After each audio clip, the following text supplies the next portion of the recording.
Sheraton Grand თბილისი მეტეხი პალასში შვეიცარიის სარეიტინგო ასოციაციისა და ნაციონალური ბიზნეს რეიტინგების კავშირის ერთობლივ საერთაშორისო დაჯილდოების ცერემონიაზე მოგვიყვება, სადაც საერთაშორისო ჯილდო ქართულ, ყაზახურ და აზერბაიჯანულ ბიზნეს კომპანიებს წლიური ბრუნვის, დასაქმებულთა რაოდენობისა და ბიუჯეტში შეტანილი თანხების მიხედვით გადაეცათ. დაჯილდოების ცერემონიალი Sheraton მეტეხი პალასში გაიმართა ბიზნეს კომპანიების წარდგენა, კომპანიის წლიური ბრუნვის, დასაქმებული ადამიანების რაოდენობისა და სახელმწიფო ბიუჯეტში შეტანილი თანხების მიხედვით მოხდა.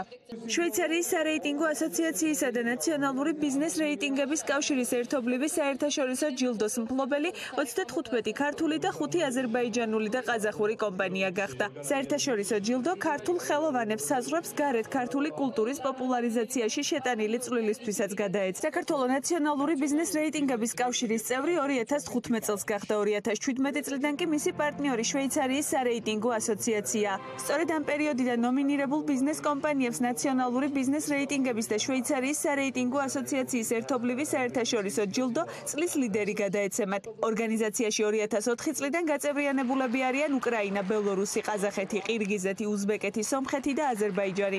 მერვე ცერემონია არის, რაც საქართველოში ტარდება. 2015 წლიდან საქართველო გახდა ამ კავშირის წევრი. 2017 წლიდან ჩვენი პარტნიორი გახდა შვეიცარიის სარეიტინგო ასოციაცია. კომპანიები ჩვენთან ჯილდოვდებიან რეიტინგების მიხედვით. ოქროს ათეულში მოხვედრილ კომპანიებს გადაეცემათ მხოლოდ ეს ჯილდო.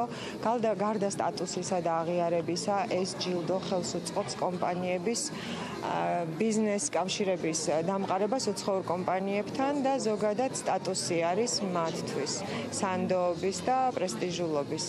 შვეიცარიის სარეიტინგო ასოციაციისა და ნაციონალური ბიზნეს რეიტინგების კავშირის ერთობლივი პროექტი ქვეყნის ეკონომიკის განვითარებაში ჩართული ბიზნეს სექტორის წახალისებას და საქართველოში ბიზნესის განვითარებას უწყობს ხელს.